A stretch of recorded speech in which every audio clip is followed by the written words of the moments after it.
pagi ni saya buat kerja awal sikit, pukul 8, sebab saya nak pasang benda ni dekat bumbung saya ni.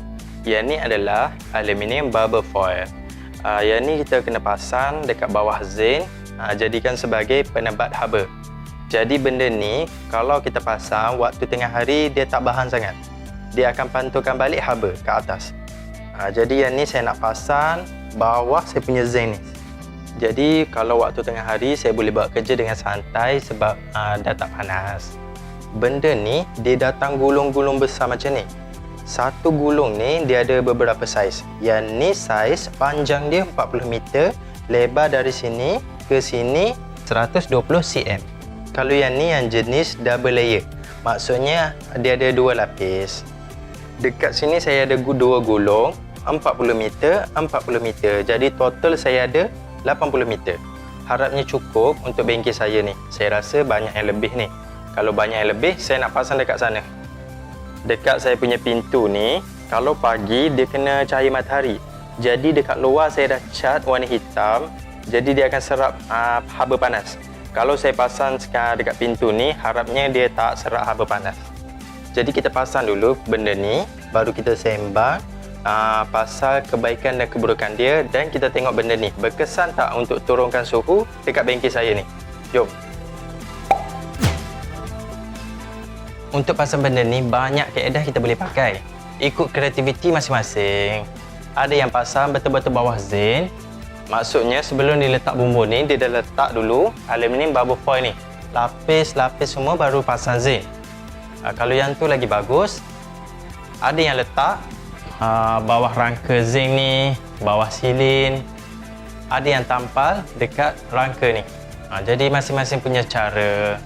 Kalau saya punya zinc ni, saya rasa saya nak pasang betul-betul bawah zinc ni.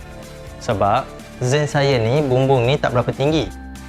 Jadi saya boleh panjat naik atas untuk buka semua skru yang ada dekat hujung ni dan bahagian tengah ni.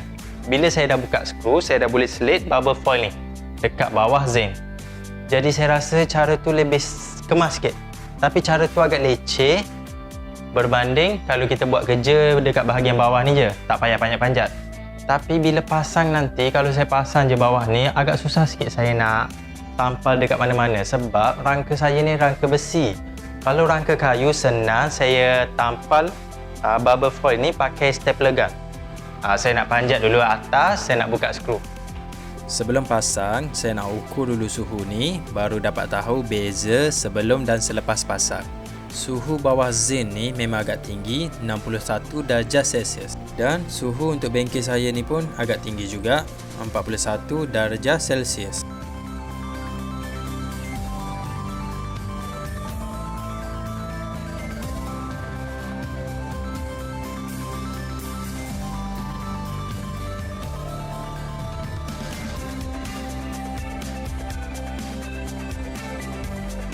Okey, saya baru siap buka skru semua bumbung saya ni. Skru saya ni satu baris bahagian sana, satu baris bahagian tengah, satu baris bahagian hujung. Jadi saya buka bahagian sana dengan bahagian tengah.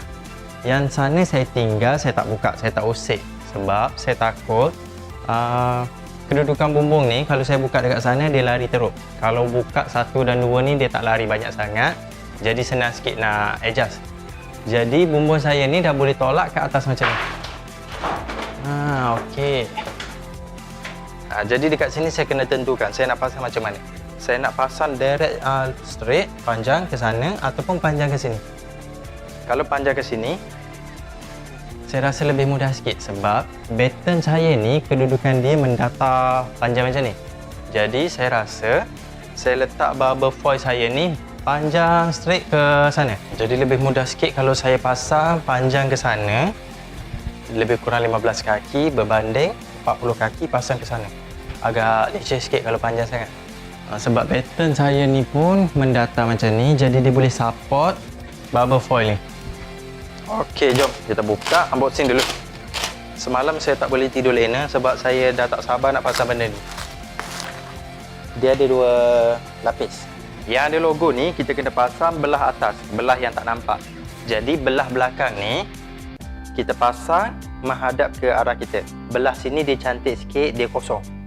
Tapi andai kata kita pasang, tersalah pasang, tak ada masalah benda ni. Sebab nanti kalau kita letak silin, benda ni tak nampak. Bila dah dapat saiz yang ngam, saya tinggal potong saja yang ni. Jadi saya selit saja aluminium foil ni bawah rangka bumbung saya ni. Aluminium foil ni lebar dia besar sikit daripada ruang rangka saya ni. Jadi agak susah sikit bila nak selit yang pertama ni.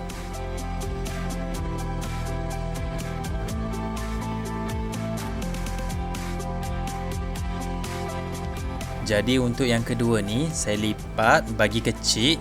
Senang sikit bila saya nak selit dekat atas tu. Dia saiz dia ngam. Jadi dia tak sangkut.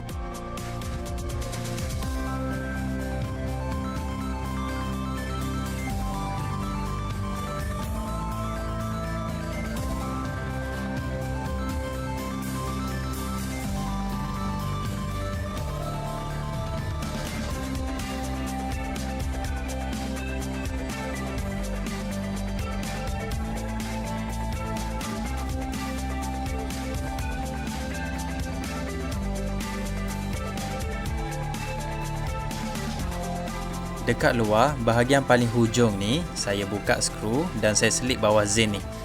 Dan saya tarik bagi dia tegang. Bila dah tegang macam ni, jadi lebih kemas dan cantik.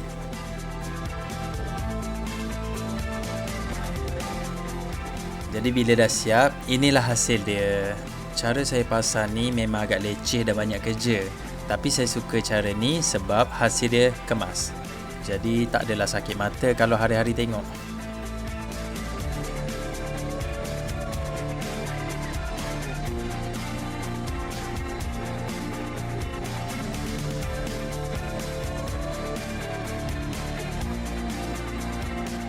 Saya dah siap pasang aluminium bubble foil ni. Kalau tengok dekat atas semua dah settle. Saya nak ukur suhu berapa yang saya boleh dapat lepas pasang bubble foil ni.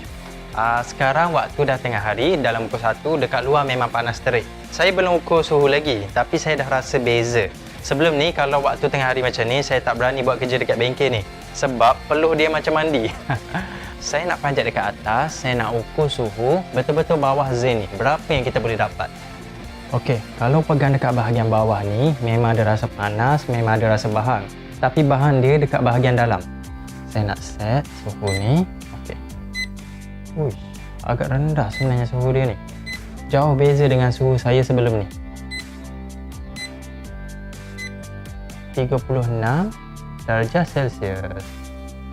Saya nak cek pula suhu sekitar. Kita tengok berapa boleh dapat. Okey, saya test suhu dekat sekitar ni. Wah, lebih kurang suhu dekat atas. Kiranya benda ni mampu balancekan suhu yang ada dalam bilik ni. Kiranya tak jauh sangat beza suhu ni dengan suhu yang dekat zin. Okey, kalau tengok hasil bacaan suhu lepas pasang aluminium bubble foil ni, saya memang puas hati. Saya dah boleh buat kerja waktu tengah hari. Okey, aluminium bubble foil yang saya pakai ni dia ada dua jenis material. Yang ni jenis double sided. Maksudnya dia ada lapisan depan dan belakang. Okey, yang saya pakai ni jenis pure aluminium. Maksudnya depan dan belakang dia pakai pure aluminium. Dan yang satu lagi dia agak murah sikit, dia bajet sikit. Okey, yang tu campuran pure aluminium dan filem. Dia lebih murah sikit, tapi prestasi yang ni dia lebih bagus.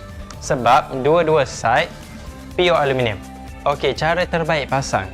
Sebenarnya cara pasang ni banyak jenis, bergantung kepada keadaan bumbung kita dan ikut kreativiti masing-masing. Kalau nak senang, kita boleh letak je bawah silin. Okey, untuk tampal bubble foil ni dekat bumbung banyak cara. Kita boleh pakai dawai, kita boleh pakai skru ikat dekat kita punya rangka ni. Macam contoh saya pakai rangka biru. Ataupun kalau rangka kayu, kita boleh pakai stapler. Pakai stapler yang kuat sikit. Yang stapler untuk kayu ke, heavy duty punya. Dan kalau rumah yang masih belum siap, kita boleh pasang benda ni. Kita hampar dulu dekat bumbung, baru kita letak zin. Yang tu cara paling terbaik untuk pasang. Dia lebih kemas. Okey, dari segi ketahanan, dia tak ada masalah. Boleh tahan 10 hingga 15 tahun. Okey, biasa aluminium bubble foil ni kita banyak jumpa dekat kilang. Bubble foil ni kita boleh guna dekat rumah, dekat garaj kereta, ataupun kita boleh guna dekat kontainer. Sebab sekarang trend rumah buat pakai kontainer. Jadi kita boleh guna aluminium bubble foil ni letak dekat dinding, letak dekat atas untuk Tak nak bagi panas. Okey, untuk saiz dia ni, dia ada dua saiz. Satu saiz panjang dia 20 meter, satu lagi saiz panjang dia 40 meter, lebar dia 120 cm. Yang macam dekat sana. Yang ni tebal dia dalam 3 hingga 4 mm. Jadi sebelum beli kita kena ukur dulu berapa saiz yang kita nak pakai supaya tak bazir. Okey, untuk harga pula, kalau panjang 20 meter harga dia 171 gulung. Kalau panjang 40 meter harga dia 291 gulung. Okey, jadi saya dah siap pasang dekat atas ni. Saya ada lagi lebih. Next video saya nak pasang pula dekat pintu saya yang pintu lipat ni. Saya nak pasang dekat sini sebab pagi-pagi matahari akan hadap sana. Dia serap cahaya sebab belah sana saya dah cat warna hitam. Jadi memang agak panas. Jadi saya rasa sampai sini saja untuk video kali ini. Dan kalau ada yang berminat nak tahu lebih detail untuk aluminium bubble foil ni, nanti saya letak link dekat video. Terima kasih kerana menonton. Assalamualaikum.